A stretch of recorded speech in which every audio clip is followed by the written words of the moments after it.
My everyday working account, right, that I'm writing out my Yeah. bills from, can that checking account be actually making any amount of interest or real money? Yeah, there's a strategy there, Matt. And the strategy is to make sure that you're proactive with your bank to set it up correctly.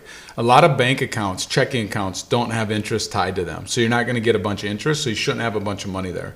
But you can have a money market account tied to that bank account. And you can set up parameters. So if you get to $200, let's say, or it goes below, it pulls money from your savings account. That money market account at the bank should get anywhere between 3 to 5% right now. So keep your $10,000 there to get some interest. Have it sweep over to your checking account. So the answer is yes, but you need to set it up and you need to be proactive and go to your bank and make sure you take care of it.